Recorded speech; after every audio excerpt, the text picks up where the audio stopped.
గత 5 ఏళ్ల కాలంలో కులమతాలకు పార్టీలకు అతీతంగా పనులు చేశాం. పార్లమెంటు పరిధిలో ఏ గ్రామానికి వెళ్లినా అపూర్వ స్వాగతం లభిస్తుంది.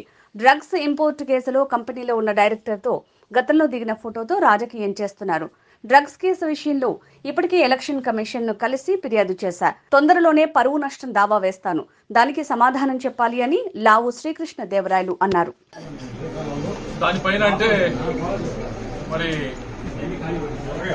బీసీ అభ్యర్థి అంటున్నారు. మరి ఉన్న బీసీ మంత్రి ఉండగా అక్కడ తీసేసి ఓసీ అభ్యర్థి ఎందుకు పెట్టాల్సి వచ్చిందో నాకు అర్థం కావాలి.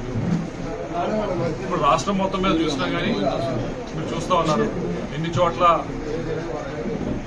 ఓసీ అభ్యర్థులు ఎన్ని చోట్ల మార్చారు, బీసీ అభ్యర్థులను ఎన్ని చోట్ల మార్చారు ఒకసారి మీరు చూసుకుంటే కనుక మరి ఎందుకు మార్చాల్సి వచ్చింది? వాళ్ళు నిజంగా వాళ్ళని బలోపేతం చేసేట్లయితే, నిజంగా వాళ్ళకి అధికారం ఇచ్చి బలోపేతం చేసుంటే కనుక ఇన్ని చోట్ల బీసీ అభ్యర్థులు రాష్ట్రం మొత్తం మీద ఎందుకు మార్చవలసి వచ్చింది? అలాగే నాకు సంబంధించి నాకు బీసీ అభ్యర్థులు ఇవ్వాలి, అందుకని స్థానచలనం చేయాల్సి వచ్చింది అన్నారు.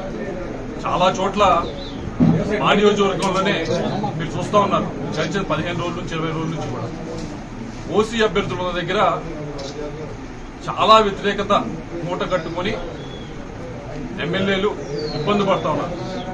నా మీద ఒక్క మరకలేదు 5 సంవత్సరాలు, ఒక అవినీతి మరకలేదు, ఎవరిని పరుషంగా మాట్లాడింది లేదు, ఎవరిని ఇబ్బంది పెట్టింది లేదు, ఎవరిని కేసులు పెట్టింది లేదు.